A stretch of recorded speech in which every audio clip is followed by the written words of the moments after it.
The full impact was seen in the moment in time. My colleague Stephen Evans, who was in the Trade Center and was interviewed just after the first explosion. There was another big explosion in the other tower. Flames coming out in this billowing grey smoke. People still not panicking. People not quite understanding what was going on. Then somebody said that they saw an airliner go into one of those towers. Then, I don't know, an hour later than that, we had that big explosion from much lower. I don't know what on earth caused that. The thing that strikes me is, one, the terribleness of the incident, whatever the cause, and we don't go into politics, but whatever the cause, the terribleness, the hugeness of what's happened. So huge, in fact, that most of the people around simply can't understand what happened. People were just standing around, talking to each other, nodding their heads. Oh my God. We gotta go.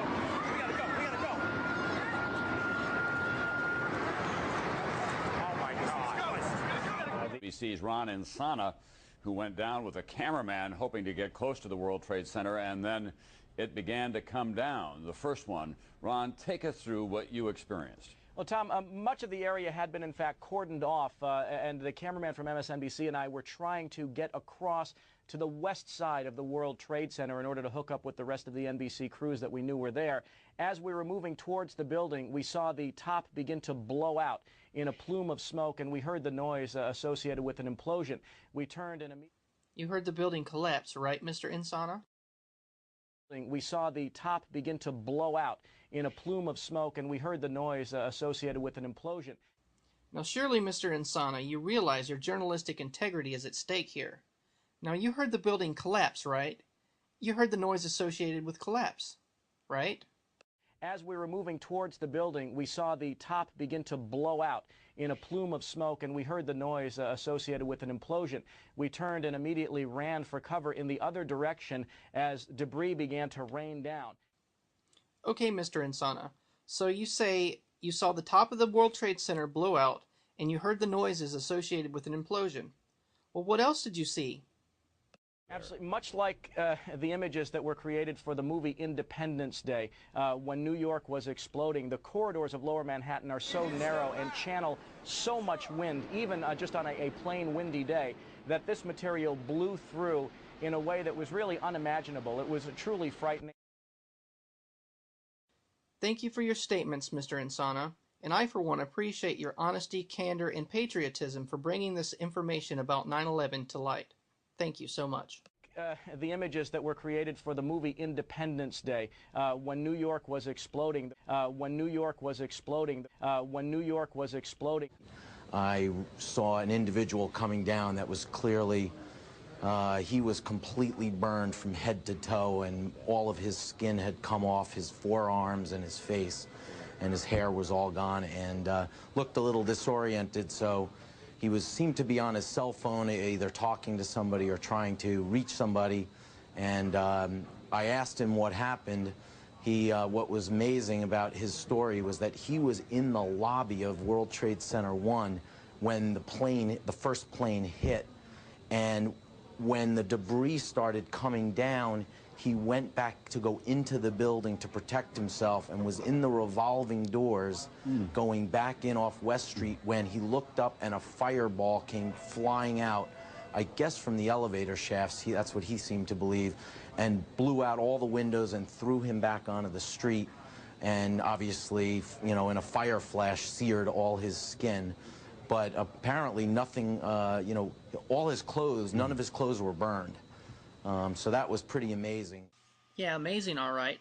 An amazing crock of shit. So we're supposed to believe that a fireball travels 80-some floors down an elevator shaft, blows open the elevator shaft, knocks this guy down through the windows, blows out all the windows, and just chooses to burn his face. I think it's a safe assumption to say that the percussion wave from an explosion sheared his skin off. But let's see what firemen had to say that were actually in the lobby. Fear and terror. Firefighter John Schroeder arrived in the lobby of the North Tower shortly after the first plane struck. So we're standing there in the lobby, we're getting all together. All of a sudden, we hear... I look down to my right, and the elevators exploded, something out of like a Bruce Willis Die Hard movie. people just come running out of the elevators on fire, fireball. I mean, it was like, what is going on here? Something's up here. I mean, the plane's up there, now there's fire down here. People run around all on fire. This is crazy. So we were heading up to the 24th floor of the stairwell, and all of a sudden we heard, Mayday, Mayday, second plane, second plane. Swift, we're looking at each other like, come on, second plane? There's no way there's a second plane. Within seconds, our building got rocked. We got bounced around in the stairwell like pinballs, man. And we just said, you know what? Time to go. We got down to the lobby, and everything was blown out, exploded. Everything was... And we were the only ones in the lobby now. We're going, wait a second here. Where is everybody? Because the building was coming down the outside. They moved to the command post, the World Trade Center, too. So now we're like, we didn't get no, where is everybody? We're in the lobby. All it looks like everything was exploded. Everything was gone. We're like, what is going on here? We didn't know. We were like, this is crazy. But for every window in the lobby to be exploded, I mean, them windows were like as thick as forget it. They were 2-3 inch glasses. You know, come on. They exploded out of the lobby. You know, something. It wasn't from the jet fuel. No way. The elevators exploded. They were down from the lobby. The lobby was over here. That should never have happened. Something would happen there, and that wasn't. We came down. It looked like a bomb went off in the lobby. There was no fire. It just looked like a bomb went off.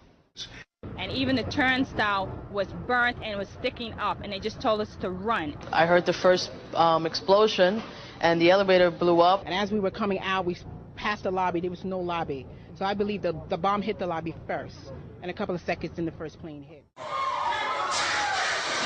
Pfeiffer was the first chief into the building.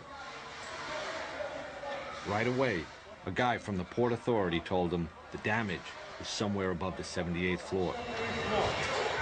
But all you had to do was look around. It was obvious.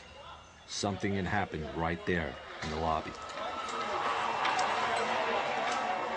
You just saw that all the windows were blown out. The lobby looked like the plane hit the lobby. On 9/11, New York City lost 343 firefighters at the World Trade Center. Since they were the ones inside the towers before and as they collapsed, I'd say they've got a pretty good grasp on what happened. 6 stories high, and the lobby looked as though a bomb had exploded there. All the glass was taken out. There were 10-foot by 10-foot marble panels that were once walls. They were loose from the wall of the Trade Center. Firefighter Louis Caccioli told People Weekly, "I was taking firefighters up in the elevator to the 24th floor to get in position to evacuate workers. On the last trip up, a bomb went off. We think there were bombs set in the building."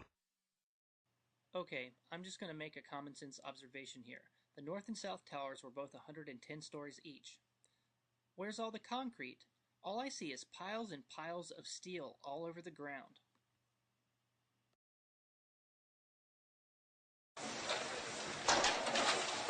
You have 2 110-story office buildings. You don't find a desk. You don't find a chair. You don't find a telephone, a computer. The biggest piece of a telephone I found was half of the keypad, and it was about this big. The building collapsed to dust. Horrific. I mean, tons of business went out, right? And for them to be complicit in this, they all ought to be behind bars. Well, I appreciate you joining us, Mr. Doyle. God bless you, and we really support your efforts. We have links to your organizations on Infowars.com.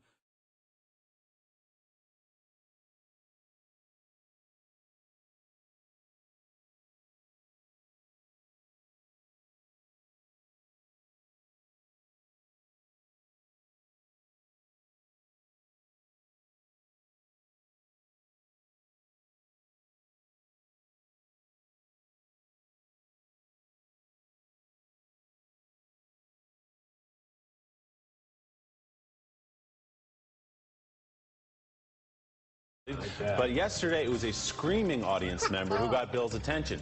President Clinton was campaigning for his wife in Corpus Christi, Texas yesterday when an idiot started waving a sign that claimed 9/11 was an inside job. Shut up. Good screaming. As Clinton was working the crowd after the speech, What's Rosie O'Donnell doing in Corpus Christi? the man got close to the former president and started yelling at him. You don't do that, you see, because that's when the Secret Service steps in. The man led away in handcuffs and hopefully taken one of those secret prisons in Eastern Europe, never to be heard from. Oh, I hope that happens. Okay. We can only hope. Will people leave that man alone? I hope we have a special Bill prison Clinton. for 9/11 conspiracy theorists. No, he wants They deserve not to be to be together. left alone. He's made that very clear. We can only hope. Will people leave that man alone? I hope we have a special prison for 9/11 conspiracy theorists. No, he wants They deserve